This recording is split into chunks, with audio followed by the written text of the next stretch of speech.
I always have this fear. I know you just saw me in the background like sip the water, and I was just so like careful with it. I remember one time I was hopping on, and for a bit I was having like a pretty routine of cranked energy bars and like sheepdog, and then I'd have like a water here.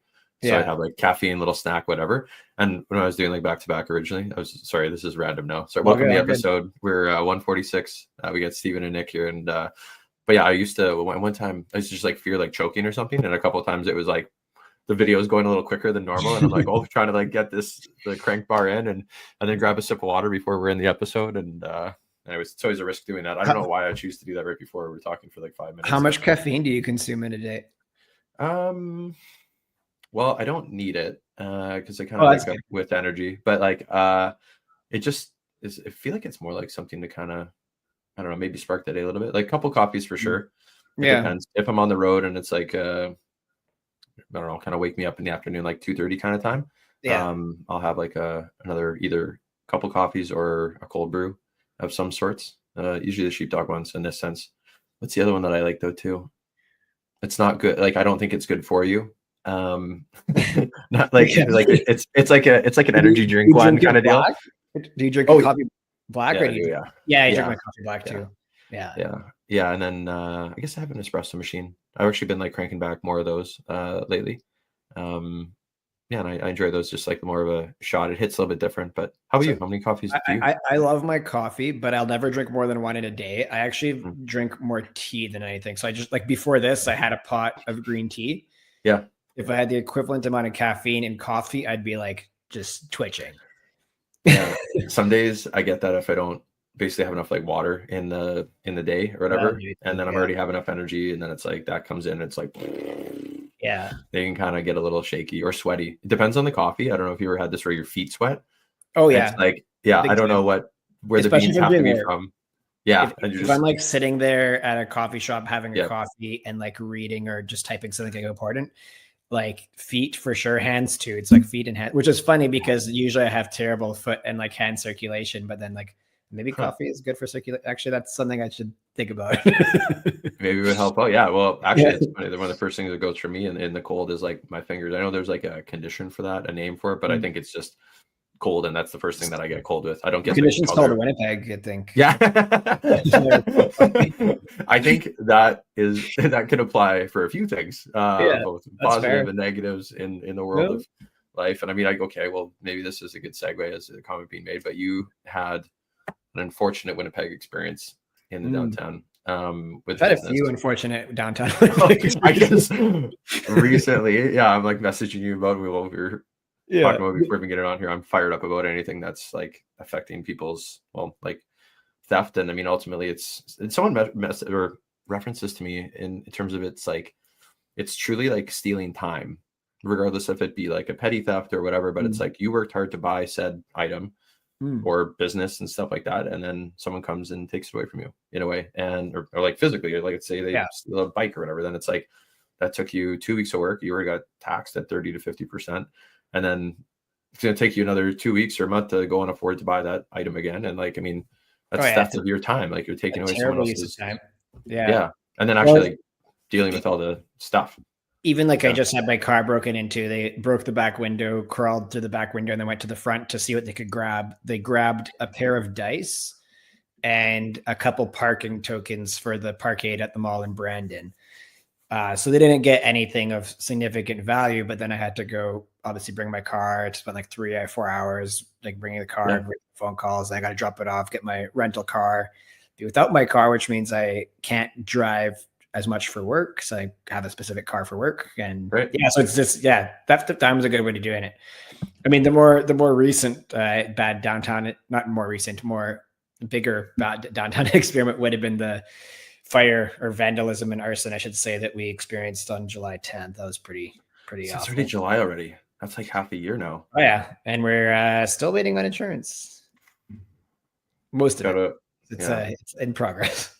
So there is some light at the end of the tunnel finally, but it's a long process. The scarier part of it is that one of the insurance companies told us that they will no longer be insuring the postal code. So that is interesting. Yeah. So downtown Winnipeg, they no longer want to insure. I'm assuming it's not only because of us, but because of everything else that also happened downtown. So that sucks for everybody, especially because when we were getting our insurance, they were a little bit cheaper than everybody else. So on top of the rates obviously going to rise from all the arsons and everything, then you can't get this option. So that's going to for a lot of people, including us. Yeah, for sure. Well, actually, you bring up a good point there, and it was this kind of storyline is actually not, unfortunately. I mean, okay, let's point this out there. Happens every city has stuff. We happen to have a heightened sense of that more recently or whatever, and it just seems, I mean, we get blasted with it on the news, right? It's not every store, everything, but it seems like a more frequent thing that is coming up. But then there's a ton of stuff that never hits the news. I remember there's a guy who is stealing car, like he would go into, like, I don't remember this one, like salons and stuff, like literally grab jackets and keys out of vehicles, and then this guy was going around and like hitting stores right after they closed on like Academy and stuff like that. And just like grabbing swaths of clothes and merch and stuff like that, and then I guess trying to sell it or whatever online, and just causing so much like destruction. And then like again, like time down for the business, panic in there, like it's just like all this stuff that just like has a trickle effect. And it's just upsetting to see. I don't even know where that tangent was going, other than it sucks. And that sucks for the insurance thing too. That's a huge big picture thing that like once that starts to happen, that's not good. Then people don't want to have businesses and stuff there, right? Like it just makes it harder for downtown, which is already struggling across the board. Like since the lockdowns, it was already kind of trickling downwards before the lockdowns, and then the lockdown was almost like the finishing touch. And then it just and then a lot of the businesses look like the people that had businesses before look at it now and they're like, why would I go back? Yeah. At this point, there's not really a good answer to give them. Like there's no, like during the summer, we have there's like festivals and stuff and you see traffic. But aside from that, like we don't have enough residents downtown. It's not safe. There's no reason to bring like your family when you see people like I live downtown now, and every day I see at least 5 people with literally a needle in their arm in the bus shack, or 3 people smoking crack by my back door.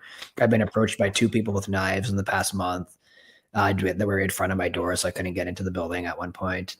It just goes on. They try to break into the back door of the restaurant while it's closed. They try to break into the front door. They break a window. It just gets worse and worse. And it's like, it's like, why would you come back to deal with those conditions when you can go elsewhere and not deal with those conditions and have more traffic at the same time? Yeah. And a more diverse traffic, because it's very hard to convince families to come downtown. Yeah. Yeah. How do we fix it?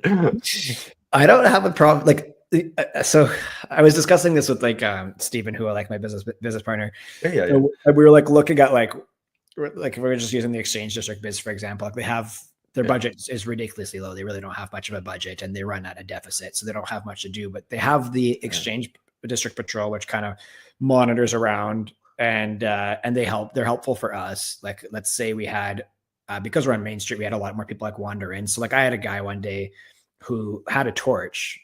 Funny enough, because we got lit on fire, but a different guy had a torch and he walked in and he made a pile of leaves in the middle of the restaurant. He brought some stuff and he started lighting it on fire at like 6 p.m. while people are eating dinner. And then we kicked him out and he came back and I called the exchange patrol and they knew him by first name. And they're like, oh, I don't remember his name. Like, let's say Frank. It's like, oh, Frank, you shouldn't be here lighting on stuff on fire. And I guess that's just like his thing. He would go around like lighting shit on fire. So, well, story is like we get that, we call the exchange patrol, they know how to deal with it, but they only have specific hours. They're not enough budget to do all the hours, and they can't deal with the more violent issues. So I had actually called them for an issue. There was a guy in between our establishment and the PAL, and he was pretending to punch people that were walking by.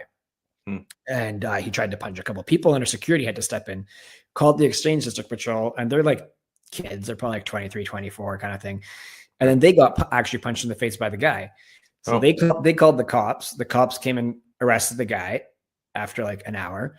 And then the next day, the guy was causing the same issues all over again. Like across the street though, luckily. So it was like, you see stuff like that and you're like, okay, it's like, how do you actually stop it? It's like, okay, one, maybe the exchange district patrol needs to like exchange district biz needs to reallocate more of their budget towards like, instead of, they focus a lot on like festivals, stuff like that, which is great. But I think most of the businesses, their biggest concern is safety. So what if the budget was like 100% allocated towards security 24/7 all year round, and like legit security, not just the patrol? Like that would actually probably help everybody, because if you actually felt more safe, prevented crimes, didn't have people's business lighting on fire, cars were getting broken into, so on and so on, then you'd have a problem. And then the other, or a solution. And the other thing is, if the cops actually like did more than just like when they arrested, just did not just release them the next day. It's a lot of catch and release, or they just don't have enough on the person to actually arrest them, and then they go back out and do the same thing again. Yeah, and I think a lot of that, I mean, unfortunately, does fall on like federal policy. From my understanding, right? It's like unless that changes, then their hands are kind of tied too. Because I mean, I'm sure whatever, it's Winnipeg's a village. We know people that are in like law enforcement and stuff, and their hands are like they feel equally, if not more frustrated, because they're the ones having to like push way more paperwork than what seems like necessary from what's been shared with me, and then person's out quicker than the stuff's even signed off on. They're like still doing the work, the paperwork, and they fill the paperwork, and then it doesn't do anything anyways. So it's like, they know the people, like what will actually happen based on what they did or what they have on the person. So a lot of people just can't do much about it, which is unfortunate. Very unfortunate for all of us business owners and the residents downtown too. Yeah, bummer. That's good. We had to get it off our chest here. It had to be discussed. It had to be. And so on the bright side, the police did arrest the guy that lit our building, or tried to light our building on fire. So we caught him. But how many did he hit? I think it was 13 arsons, and there was 21 charges. Like some of it was like disregard for human life and stuff like that. But I think it was 13 arsons specifically. Damn. So all the like restaurant, like the bars downtown got hit. Like MLA offices, stuff like that. Very unfortunate. It is. Yeah. Is there gonna be like a theme to like the new opening that's like we're gonna get lit, you know? Like play on words. I don't know. We'll do a lot of fire emojis in our captions. Sick. And then maybe a couple like water ones, because our sprinklers worked they worked almost too well because it flooded the building. That was like the majority of our damage is not fire damage. The fire, it's the water. Yeah, the fire lit the booth on fire, so like not half of it, a portion of it was burnt. The marble got like a little bit of burn on it, but that was pretty much it for the fire. But the sprinklers are like fire hoses that just hosed everything. So maybe it'll be more water emojis than anything. Water. Okay. Yeah. Well, I'm sorry, I'm just like laughing thinking about it, but that is totally a way that operates. Well, I mean, it's good that they worked, right? Otherwise, I mean, if the whole thing lit on fire, I don't know. Our building is made out of like stone and marble. Like you couldn't blow it up if you had a bomb shelter. So like I don't know what the end goal was. Like I think the fire would have just maybe lit the part of the floor and the booth on fire. I don't know. Like it's stone. It's a bomb shelter. So glad they worked. There's that's good. What do we know kind of like relatively close like for what the opening is going to be like? I mean, we're just coming into like so a lot of it's depending on like the just finalizing everything with insurance. So we have like we got like a portion of it. So like some of the repairs have been completed, but a lot of the major stuff hasn't been done. Some of the stuff is like timeline wise too. So like our booth was all custom made. So that takes like 8 to 12 weeks. And we finally, so we used the portion of the insurance money that we got to pay for the booth. Or the deposit. So they got started, but they're going to go on Christmas break and everything. So maybe the booth will be done building by like mid-February is the goal. And then from that point, like hopefully in the meantime, we can start getting some of the other repairs, and I'll be able to rehire, train. And I think like an April 1st target is safe. I don't want to like rush it either, because like last thing I want to do is open half-ass and then just be losing money for a couple months. I'd rather have like a good build up, get like support drummed up, make sure everybody like we can reopen with the staff, like the kitchen executing properly and everything. And like I don't want to have like a bad first experience for people that come back, because it's like But before we got like lit up on fire, the restaurant was like running better than ever for like 3-4 months. So we had a solid dinner service and we had the solid nightlife. Yeah. So you don't want people to come back and then be like, oh, it's not the same as it used to be. And then you're like, and then the fire really did its job by shutting us down, even if it didn't actually shut us down. So I want to make sure we come back as good, if not better than before.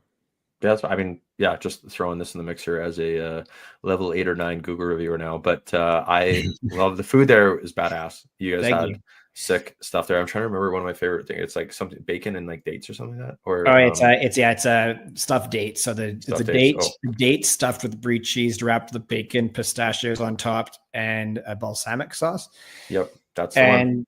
Yeah, that's a hit. It's very comforting, surprisingly comforting. You get like sweetness, and you get like the fattiness and the bacon and the acidity that kind of punches through it. It's really nice. Yeah, nothing bad. Like I could like, it was one of those things where I feel like if I had no self-control, I would sit there and crush like multiple orders of it. We were about to launch new items too. Like we had the scallops coming back on the menu and a few other items. And then we had just launched our Skip the Dishes like 2 weeks prior because we didn't want to do it. Well, we wanted to know how much the kitchen can handle in the restaurant before launching Skip the Dishes.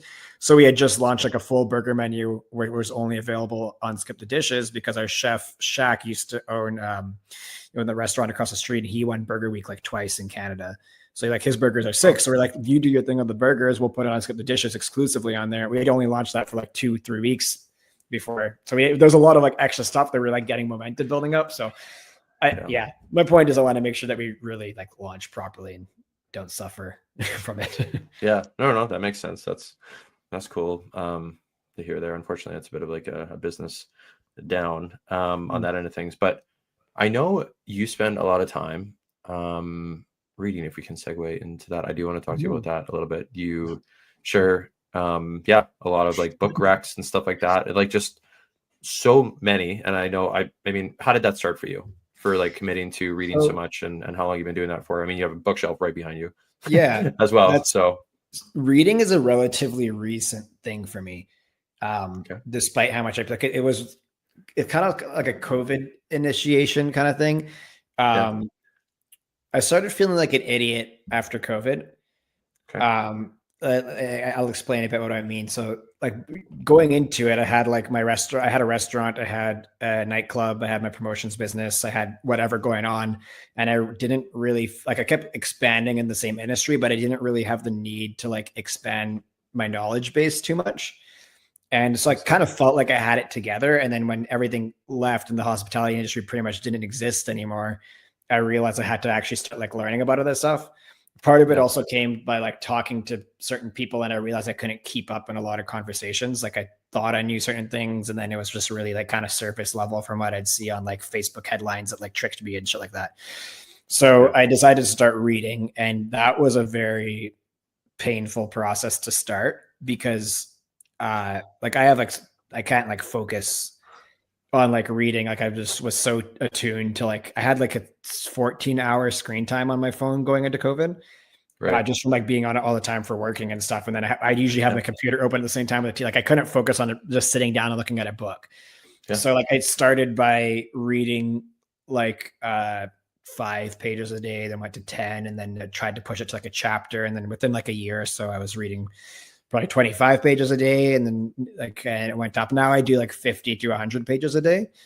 So I've been able to go through more books. It depends on the book too, though. Some of them are like super hard to understand and like really dense. Like some of the older like philosophy books are just like, even if I go slow, I still struggle to understand what's going on, but I really want to try to get what information I can out of them. But yeah, so now I'm at the point, I guess it's been like 4 years of me reading pretty consistently, and I'm just like in love. I can't stop. So I started posting like mini book reviews maybe like 3 years ago. And then just because I wanted, it wasn't even for other people. I just wanted to like, I also have like terrible reading comprehension. So I would read a book and then I'd realize like when I started trying to like read more, I'd read a book and then realize I was reading for speed and not for understanding. So it was like a challenge to myself. I would put like a little bit of a blurb on Instagram to prove that I actually like, understood some of it. And then from that, I realized I had to like start highlighting when I'm book, and I have Post-its and everything. And I was like color coordinating based on like what the information was about. And so like really try to like digest it. So yeah, now I'm at the point where I had so many people like messaging me, like, be like, oh, I love that book, or you should try this book based on if you like that book, or like whatever. They're thanking me for making the posts.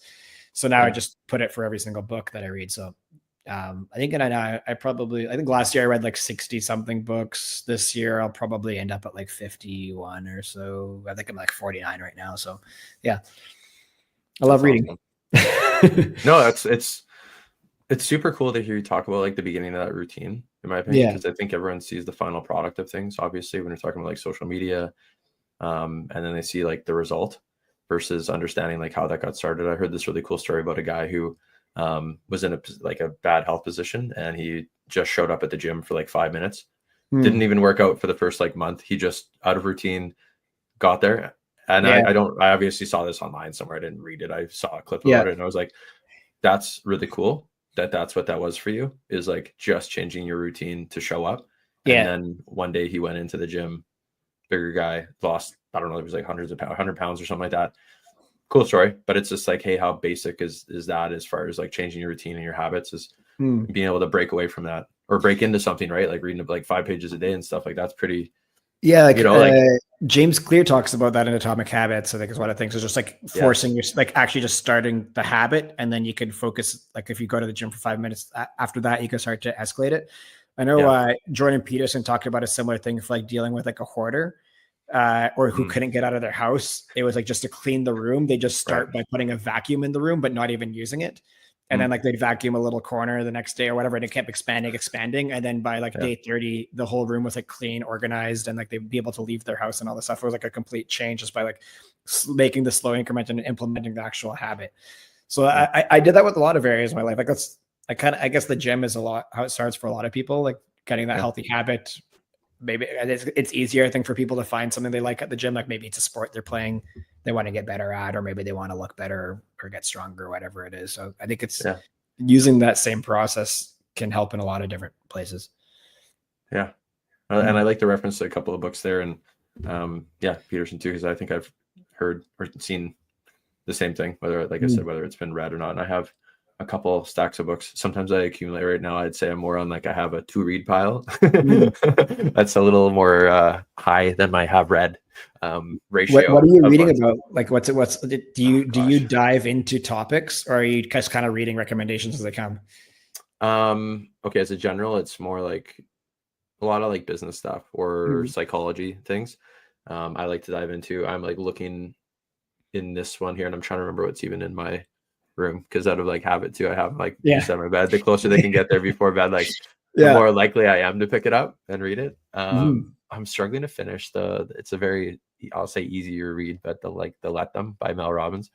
Okay, it's kind of a like a, like, I don't know if you've seen the book or seen posts about it and stuff, but it's how to kind of like let stuff roll off your back is a nice way to say that, or whatever, or don't let other people's stuff bother you, kind of thing. And just saying like that expression, let them. That's one that I'm like mostly done, but I do need to complete it. And it's like, because I'm kind of like at this stage, I'm like, okay, I kind of get the point. And then I have like a stack of some other ones that have been recommended to me. It was actually, in fact, maybe some of them are ones that you posted, because if I see something where I'm like, hey, good idea, go on Amazon, order that book, and then it shows up, and I'm like, oh great, something else I have to do or whatever. But whatever, there's no shortage of them. So when I have time, like over the break here, I'll dive in. But I'm kind of like, that's for me anyways. I'll just share that, I guess, is like how I end up reading. I'll go in like periods where I'm just like, okay, committed to reading, and then I'll get out of that habit. Unfortunately for me, sometimes that doesn't stick as well. The gym I find way easier to commit to and do that, but that's okay. Reading kind of involves like shutting everything out, which I think is tough, because at the gym you could technically pull your phone out in between sets or something. Or you can like think about it while you're pushing on your weight. It's almost like a release of like any like energy towards, but whereas the reading, you actually have to shut off everything in order to actually be able to process what you're reading. It's tough. That's true. It's still tough for me a lot of the days to just like truly shut everything off. Well, there's another, I try to shut it down too, and I do like saunas and stuff like that, because the phone gets too hot. Sometimes I brought books in there with me, but it's like, and it's a dry sauna, so it kind of could get away with like reading kind of thing. But sometimes it's also nice to just sit in quiet and let your mind be silent. I think it's necessary. I want to say it's necessary to find moments of stillness. Because in that stillness, like you can learn as much as you want, but unless you process the information and find a way to apply it to your life, you're not going to you're going to have fun facts, and that's pretty much it. So that those like moments of silence, again, is probably more difficult than reading, but like where you actually just like sit there. So I personally meditate a lot, and I usually just focus on a specific thing while I'm meditating, depending what time of the day it is. But like going for a walk in nature, for example, can be really meditative. Just like half an hour, leave your phone at home or just in your pocket on silence, like no headphones in, and just like let your mind wander and see what happens. Like it's like the shower thoughts, right? The same kind of thing where you actually just like, that's where everything comes to you and you start making sense of all the information you process, and it kind of like goes through your system, and then you could find a way to make it useful. And most people don't have those moments. So they just drown it out by like having the TV on and watching. Or rushing to stuff, right? Like just like go. And it's so funny how you can have like my TV exists in like my family room there and stuff, but often it's like not on. I like sit in there and it's not. I could easily be like kind of a, auto watch thing, but I have shows that I used to always put in the background, like Avatar: The Last Airbender. I love it. I've seen this whole thing, like the whole like series, like 8 times, and I used to just always have it in the background at like no matter what I was doing. But then I realized it wasn't letting me think about anything. I was dreaming. I had a dream. Well, it's actually a 3-month dream, like where every day I fell asleep, I went back into the same dream, and I was like the Avatar. So I could like, I was like flying around by a beach. I could bend water and everything. It was for 3 months. I was so excited to sleep every day. That's just a random tangent, but like it was, was so like inside my head because that was all I was thinking about all the time during those periods where I just had it on the background. But then when I like nowadays, if I'm like cooking, for example, I usually am in complete silence because I can actually just like let my mind wander and see what happens. That's why a lot of people are lost right now. Maybe that's a different tangent, but I feel like we're living in a generation of people that are lost. They don't have purpose. And I think the majority of it is the biggest reason is because they don't know who they are, or they don't actually have any time to like stay in touch with themselves. So they just end up lost because they don't know what they want. So they have no direction. They don't know if they're happy with themselves. They just only experience whatever's kind of coming up, and they don't actually get to like think about any of it or process any of it or make sense of any of it. I think the biggest thing is understanding any of it in order to be happy. Yeah. I agree with that. I like that tangent. I like the direction. But you're right. That'll be a 2.0. I would be thrilled to hop in there, but I do have a question. Yeah, there's a lot of layers to that one. your dream though here, have you been, or you must have been, I'll say this, like on that ride at Disney World? That is the Avatar ride or whatever. Have you done that? No. Avatar ride? Yeah. Which Disney World? Sorry, which park? I don't remember. I went to Animal Kingdom. I think it was like 2008, the last time I went to Disney World or something like that. Okay, well, I didn't even know what Avatar was back then if it was out. So yeah, you should go and experience that. I feel like you'd have like deja vu from your dream though, but it's like a pretty intense ride. I like that. Like you're sitting on like a thingy, whatever. Yeah. Whatever they call it, and it's like, that's like what you just described there is like that ride. And it's kind of freaky because you're like looking at this like giant screen, and it's kind of, without spoiling it, but it's like, it's just, it like miss you, like you're going through this stuff. It feels like you're like free falling and all this. Like they did a very good job. And it's like awesome. 3 to 5 minute ride at most. Maybe it's even like less than that. Is this Avatar the Blue People or Avatar the Airbender? Oh, I'm talking Blue People, I guess. Oh, I was talking about Airbender. What does that even mean? Are we thinking different avatars? It's actually it's like a kids show. Hold on. Like, oh my gosh.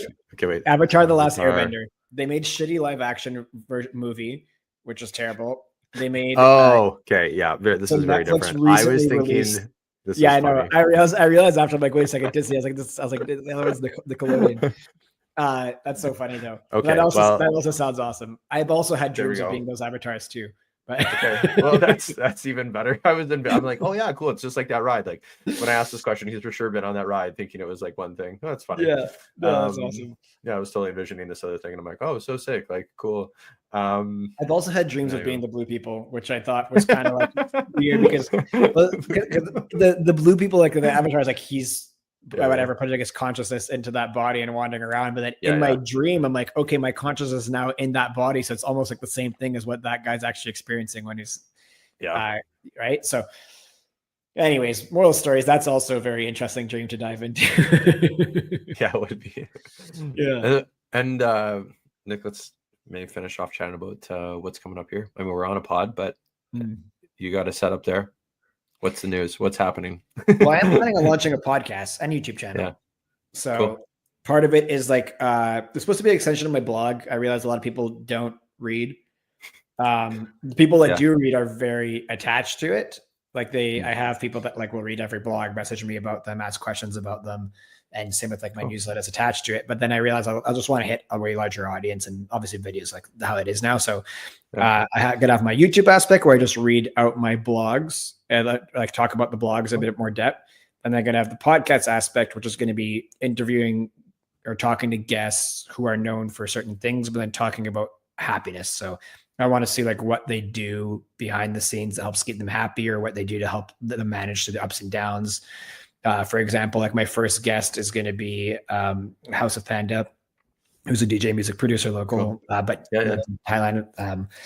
And so he's a friend of mine, and like he has a lot of like ups and downs. Like music is a very like stats based business. For example, like you can see how many views you just got or plays you got on your last song. You can see what your last booking fee was. You can see, how you're performing or how people are receiving your music. But you also have to be creative and dive into it. So it's like for like an artist of any sort, really, it's a lot of like managing the ups and downs. So like, how do these people stay happy? And you see people lose control all the time. Like you see like what happened, like Avicii and Mac Miller was very like like a lot of drugs and whatnot. So it's like, how do people actually maintain? And so he's my first guest because he is somebody who's like very level-headed and very like happy with himself. So I wanted to like kind of dive into that because I think it could be really useful for a lot of people. So that's just an example of my first guest. I'm going to talk to other guests about the same thing, but I think everything in life is what people do because they want to be happy. They're like expecting an outcome. That's why you do an action. So so to try to find happiness, you almost need to like release yourself from the outcome, which is there's a bunch of different themes to my happiness thing. I'm also writing a book on it, which I don't know when I'll ever release it, but happiness is the theme of my podcast, and it's going to be called Now with Nick, the same as my blog. That's awesome. Well, I'm pumped to, hear it and check out that episode. I haven't done work directly with him, but by extension, House of Panda, some other DJs that we did some marketing with or whatever, actually. It's kind of funny. So he'd be a good guest to have on your podcast, actually. He's a very interesting person in many ways. So I'd be pumped to. Like I said, by kind of extension or whatever, and heard awesome things. So everyone's got such a cool story. There's so many cool stories out there. None the same. That's great. And when does launch for you, Nick? So I filmed a couple episodes of Panda and screwed them both up. So I'm still there. I had I'm sure that they're fine. Well, no, I had bought 3 camcorders that were like to record and get like different angles and everything. Cause it was like an in-person podcast. Yep. And then I looked at the recording and it looked like it was filmed with like a Motorola Razor. Oh, no. So I like vintage. We're throwing it back. It time travel. Like 4K, 80 megapixel, whatever, all this stuff. And I was like, it must be good, but it just can't handle any like not perfect lighting. So I returned those. I just filmed it with my camera, but then the whole time the microphone was like this. Oh no. So anyways, I'm learning my lessons quickly. We're going to redo it again in like a week, but I'm going to film probably 3 or 4 episodes before I release any of them. And then I'll just kind of go from there. Cause I want to release once a week, but I'm not going to hold myself to a strict timeline yet. Cause I don't want to like start getting guests out of desperation. I want to make sure the guests that I'm like truly interested in, because I think that's going to reflect a lot in the podcast. So good point. So probably second week of January, is my guess, around second or third week of January. Well, we're excited to see it being part of the podcast squad. We'll say for Winnipeg, I think it's a great storytelling thing, obviously, and so excited to see that launch for you and restaurant be back open. I am definitely there. Sign me up as long as I'm not traveling. Pumped to get those. The dates better be there. hoping to be back by April 1st. That's the goal. April 1st. Everyone, no joke. No April Fools there, folks. There you go. April 2nd. That's awesome. Well, hey, I appreciate the time so much, Nick, for being on, and like excited to keep following the story here, and I'm glad to share yours with our audience. And hope you have a great rest of your day. Thanks for having me. It was a great time. Awesome. Okay. See ya. Bye.